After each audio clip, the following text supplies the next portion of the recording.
Believe it or not, despite everything that's going on in the markets, we have experts recommending stocks like Meta and Google right now. Digital ad market, of course, at the heart of a lot of key businesses, whether it's Alphabet or Meta and many others. I'm hearing some concerns out there. Are you as well? Yeah, that's right, David, and thank you for having me. I would just say that the checks we did recently suggest that the market has been weakening. It's been weakening since February. Seems like the consumer is flagging a little bit, and then we have to weigh the tariff impact on top of that. So there's a slowdown in the market. So basically, they did an analysis of how, as you can see, tariffs could impact digital ads, and this is coming from Piper Sandler. So this is Thomas Champion, who is a research analyst there. It's seeing a overall market rate of growth slowing by 10 to 15%, but sees a slowing of 20 to 30% in large tariff verticals like retail, auto, and travel, and lowers 2025 global ad growth forecast by 180 BPS.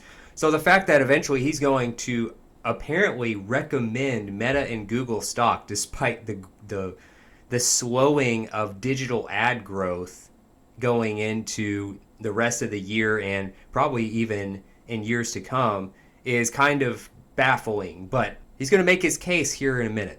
Mental uncertainty, and that's what led to the estimate and target cuts today.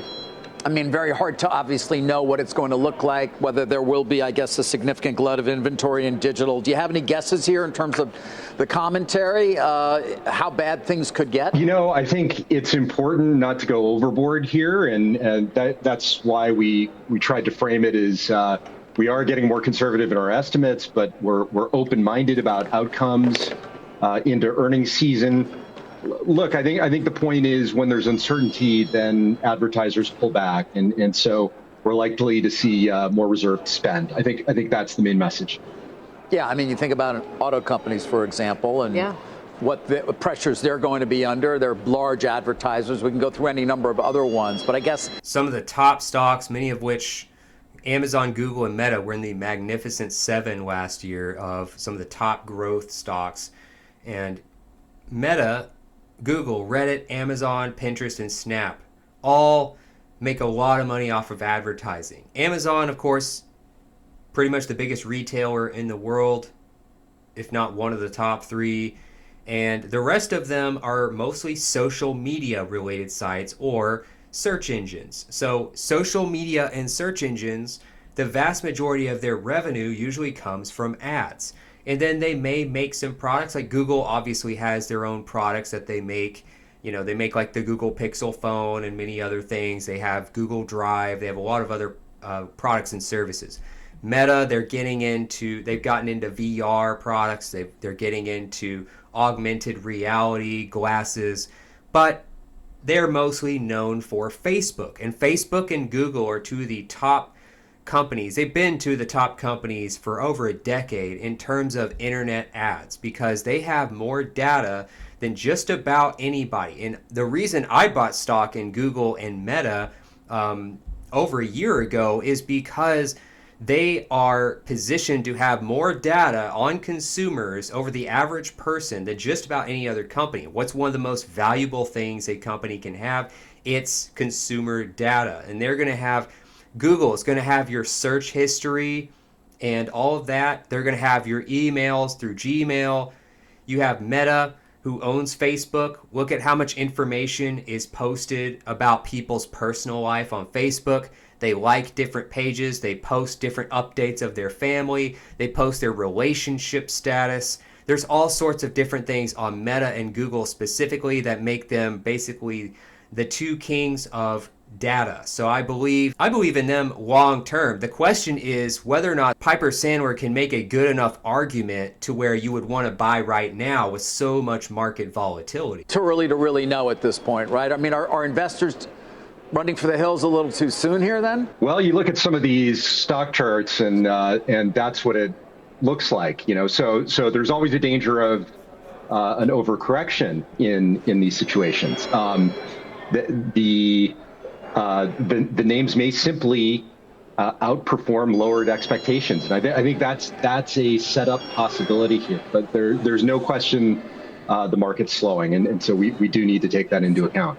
So which names look most mispriced to you, either on the upside or downside? Yeah, I would say during periods like this, during an adjustment, we would say you tend to favor the scaled names, right? So Meta and Google, the multiples these names are trading at are relatively low. They're relatively low historically. They're relatively low for the year-to-date trading ranges. And if there are pockets of spend that are going to be ring-fenced, it would be Google search and the Meta properties. I think those are the names that we're really recommending here at this time. So let's look a little bit into Meta and Google right now. Meta right now is actually up about 12.3% over the last 5 days. They're actually down half a percentage point today, which would be the 11th of April. Year to date, still not great, obviously, because nothing's doing great year to date for the most part, except for maybe a few consumer staple stocks, maybe like a few insurance stocks and things like that. Things that won't be affected by volatility as much as something like tech. But Meta has a 22.55 PE ratio. It's probably been very, very rare to see their PE ratio that low over the last 5 to 10 years. And if you listen to any traders who like to do this for a living or on the side pretty consistently, they'll tell you usually 20 or so PE ratio is a fairly common indicator, not the end-all be-all, obviously. There are many different indicators of whether or not somebody thinks they should buy a stock, but the PE ratio usually being close to 20 or below, usually a fairly good indicator for a stock you may be interested in. Again, not financial advice, just that's kind of one of the known indicators a lot of investors use. If you look at Google, they have a 20.63 PE ratio right now. So you could look at this and be like, oh, well, it's at a discount. It could do well, really well long term. And they have more data on consumers than just about anybody. They have your search history. They have your email history. Just those two things alone give them more data than just about anybody. And, Meta has Facebook. So today, Google is up 2.59%, up 11.03% over the past 5 days. Year to date, obviously not good, but no company is doing too well year to date for the most part, down 16.38%. Now, over the past year, they are almost breaking even. They're basically down a little under 1%. Meta, over the past year, is up 3.9%. Over the last 5 years, though, they've done really well. Meta up 210% or so over the last 5 years. Google up 163%. You could look at this and be like, wow, this could be a great time to buy low. Maybe they'll hit a new all-time high here in the next 5 or 6 years. But in a way, these are uncharted waters. We've rarely seen any president go so all in on tariffs and also change their mind so many times within a few days, trying to make deals with other countries. So it's hard to say whether or not how these stocks could do in the next 90 days while Trump is negotiating with countries to see if they're going to put those tariffs back in place or not. Now, I also like looking at Robinhood just to get an extra opinion from different analysts because they put it all in one rating. So for instance, Google they have 69 ratings with an 83% buy score or so, 17.4% recommend holding, and 0% are saying that they should sell right now. That's a very good score, and it still looks like they recommend buying right now. Next, you have Meta. They have a 87.7% buy rating, or basically 88% out of 73 ratings. They have a 9.6% hold score, 2.7% sale. So another very good score from a bunch of analysts. So some other things I like about these companies is from the inside, people seem to rate them very well. Meta, if you look at what employees say about them, how they run things internally, they give them a 3.9 out of 5-star rating overall, which is really good actually for a company. 70% recommend working here to a friend, which is also very good. 62% approve of the CEO. Could be a little better on the CEO approval, but still not bad. Google, they have a 4.3 out of 5-star rating. Been one of the best places to work.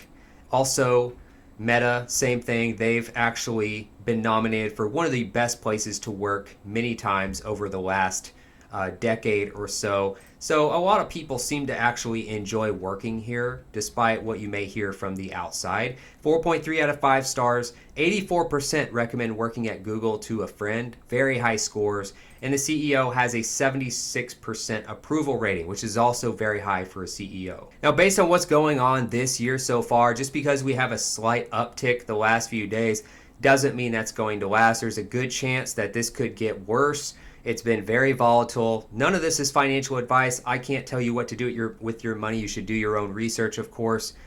But in my opinion, as somebody who actually holds both Google and Meta stock, am I looking to buy more right now? Not necessarily, because we just don't know how the next 90 days are going to go. We don't know how the end of the year is going to look, because there's just so much volatility. We don't know how many countries are going to actually make deals. There's a lot of rumors of countries that will make deals to avoid these huge tariff hikes on them by the U.S. But then you have China, who's constantly importing all sorts of goods to the U.S., getting over 100% tariffs on them and putting over 100% on us. So if you were to take the advice of Piper Sandler and actually buy Meta and Google right now, to me, it would probably be more of just a long-term play. Like, you don't need to retire anytime soon. You don't need to access this money anytime soon. Maybe 10 plus years down the road, this will all be behind us. Things will be more stable. And these companies who are basically hoarders of consumer data will just be trending upward as usual, like they have over time for the last couple of decades.